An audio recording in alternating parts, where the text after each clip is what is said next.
다음은 안태준 부대표의 발언입니다. 네, 안녕하십니까. 경기 광주시을 출신 원내부대표 안태준입니다. 지난해 22대 국회 시작되면서 제1기 원내부대표의 소임을 맡게 됐습니다. 권력을 사유화한 윤석열 정부에 맞서서 그 역할을 다할 수 있을지 고민도 많았습니다만 대한민국의 위기를 함께 돌파해 나가자는 박찬대 원내대표님의 말씀을 듣고 큰 용기를 얻었습니다. 이번 1기 원내대표단은 정말 치열하게 싸웠습니다. 오직 자신과 가족의 안위를 위해서 거부권을 남발하는 대통령, 그리고 대통령의 눈치를 보기에 급급한 국무위원들, 그들에게 국민은 없었습니다. 민주당이 물러서면 국민의 목소리도 묻힐 수밖에 없었습니다. 매일매일 총성 없는 전쟁을 치러낸 우리 원내대표단 여러분 모두 수고 많으셨습니다. 그리고 큰 사랑을 주신 국민 여러분 깊이 감사드립니다. 이재명 대통령의 행정명령 1호는 역시 민생이었습니다. 비상경제점검 TF를 통해서 경제 살리기에 시동을 걸었습니다. 정말 환영합니다. 6개월간 멈춰서 있던 경제 시계를 다시 돌려야 합니다. 추경을 통해서 시급한 곳부터 온기를 불어넣어야 합니다. 특히 민생회복지원금은 지원금을 마중물 삼아서 서민경제의 선순환을 유도해야 합니다. 지역화폐는 골목골목을 돌면서 민생의 모세혈관까지 활력을 전할 것입니다. 국민의 삶은 여전히 팍팍합니다.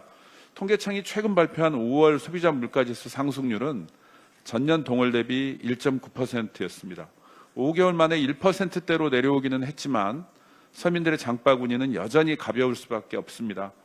8일자 국가 통계 포털에 따르면은 초콜릿과 커피, 양념 소스, 빵, 햄, 베이컨, 고추장, 생수 등 품목이 지난 6개월 동안 5에서 10%까지 값이 치솟았습니다. 아이스크림과 유산균, 냉동식품, 어묵, 라면은 각각 5% 안팎의 상승률을 기록했습니다. 정부의 물가 안정 시책에 협조해 오던 기업들이 탄핵 정국을 틈타서 기습적으로 가격을 올렸기 때문으로 보입니다. 정부가 기업의 가격 인상을 계속해서 막을 수는 없습니다. 그러나 정치적으로 불안정한 상황을 이용해서 기업들이 국민과 고통을 함께 나누지 못했다는 점은 정말 안타깝기는 합니다.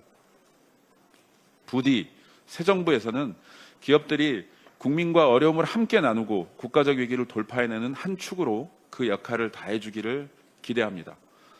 22대 대선이 마무리된 지 어느덧 일주일이 지났습니다. 선거라는 제도의 본질은 권력 쟁투이고 각 정당에서는 정책이라는 무기로 국민의 선택을 받기 위해서 싸웁니다. 그리고 선거가 마무리되면 그 치열했던 순간을 뒤로하고 오직 국민을 위해 다시 일해야 합니다. 그러나 선거 기간뿐 아니라 선거가 끝난 이후에도 오직 한 사람 이름만 언급하는 정당이 있습니다. 바로 국민의힘입니다. 대선 기간 내내 자당의 후보였던 김문수라는 이름보다 이재명이라는 이름을 아마 더 많이 불렀을 것이라고 생각이 됩니다. 오죽하면 선거 유세 때마다 이름으로 혼동해서 이재명을 지지한다는 발언이 수차례 이어지기도 했습니다. 새 대통령은 국민의힘 출신 대통령이 망친 대한민국의 재건을 위해서 성실하게 일하고 있습니다. 그런데 여전히 국민의힘은 이재명 때리기에 여념이 없습니다. 국민의 선택을 존중할 수 없다는 이야기입니까? 여전히 사법 리스크를 이야기하고 끊임없이 독재 프레임을 씌우려고 시도합니다. 독재를 기획하고 내란을 통해 직접 실현하려 했던 정당이 도대체 어디입니까?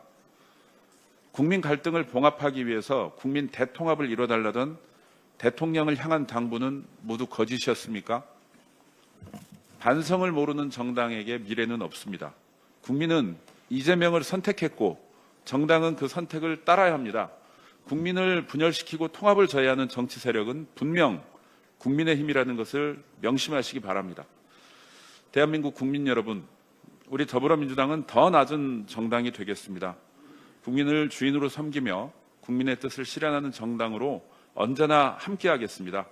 진짜 대한민국을 만들어가는 길에 더불어민주당이 제일 앞에 서서 길을 내고 땅을 다지겠습니다. 이재명 정부를 반드시 성공시켜서 대한민국의 위기를 반드시 극복해내겠습니다. 감사합니다.